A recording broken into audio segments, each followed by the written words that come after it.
Doge pumped to $100 billion. Top crypto experts discuss. Hello and welcome back to Trending Central. Today we will be looking at Dogecoin and its rise to $100 billion. Before we start, I would want you to hit that red subscribe button so that you never miss out on any of our videos. Let's actually start by going over Dogecoin. I'm going to reiterate some things I've said about Ethereum Classic. Someone who agrees with me, who is one of the most well-known people in all of crypto. And then, of course, I do also want to... What is a cryptocurrency? So let's begin explaining what a cryptocurrency is. According to Forbes, a financial magazine many would consider leading in its area, defines a cryptocurrency as, quote, a digital means of exchange which uses cryptography as a means of security. With a track record going back over a decade, cryptocurrencies are clearly more than just a fad, but they are widely misunderstood by many people, with doubts persisting about their genuine value and practical use. It is possible to use cryptocurrency to make purchases with them, end quote. But simply, cryptocurrencies are the future. It's not actively developed, it was created as a joke, as stated by its sole creator who spent virtually no time building it. That alone, though, does not mean it is useless, because in a free market, the people decide what something is worth, with supply and demand, among other things.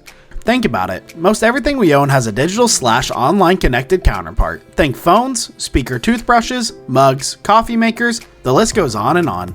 Our technology has changed and improved. It had become digitally connected. But has our way of doing transactions changed majorly? Not really. That is what cryptocurrencies are here for. Largest crypto by market cap, but to oversimplify, it's basically a decentralized digital currency. It's an unregulated, highly volatile digital currency built on blockchain. But of course, Bitcoin's not the only one. There are tons of other currencies based on the same thing, but like... Cryptocurrencies are here to digitize the way we exchange. There are transactions that are not within the bounds of the law. And there are obviously many laws in different countries. And normally cash is used for these transactions. Many countries and corporations see this as a way to modernize. Expert opinion on Dogecoin. So, Around the Blockchain, the largest cryptocurrency channel, did an interview with a panel of experts regarding all cryptocurrencies outperforming Bitcoin itself. And they gave it a logo, registered it, launched it, built the thing, and now it's real. So, okay, fundamentally, we know what Dogecoin is as an alternate crypto, but I think the reason that it's caught back on... So Bitcoin Crypto, the largest cryptocurrency channel in all the interwebs. My name's TJ. I'll be your host for today's show of Around the Blockchain. I'll be joined by some of our favorite guests, experts, personalities, and people from all over the interwebs.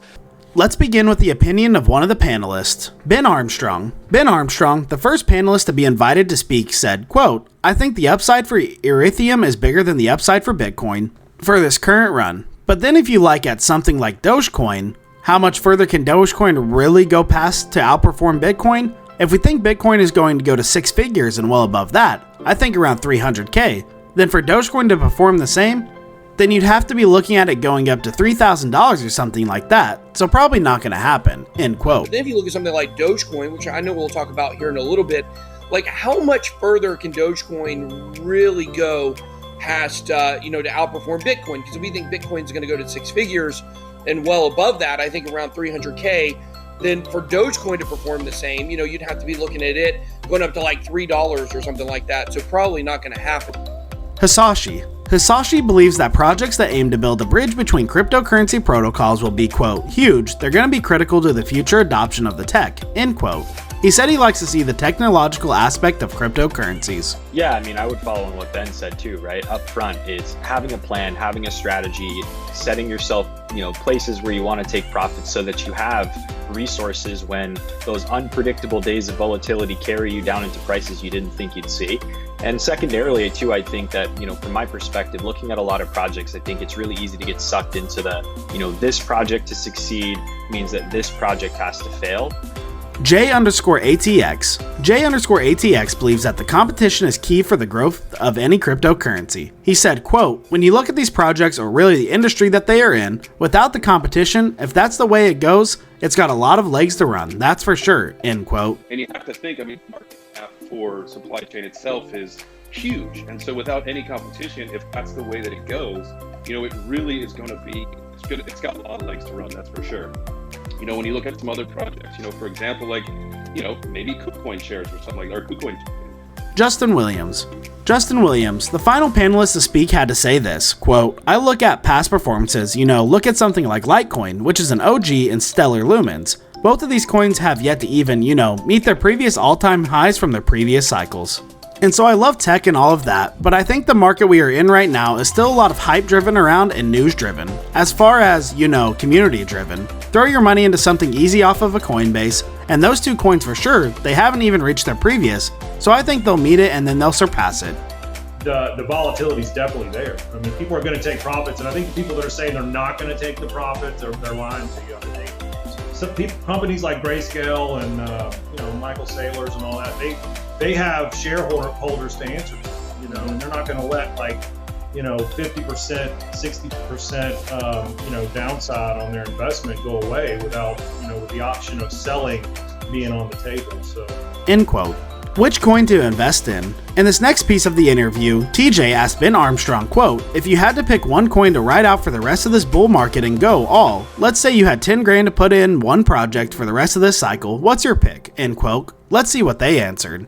Ben Armstrong. Ben said something that could come off as unexpected. He said, quote, if I had $10,000 and I want to do a super risky play, but something that I could ride out with that will have massive gains. I mean, XRP. If they're able to shake this SEC lawsuit, you look at the upside. What's going to happen when the floodgate were to break? End quote. That level, that's what's allowed the Ethereum ecosystem to grow to the point where it is.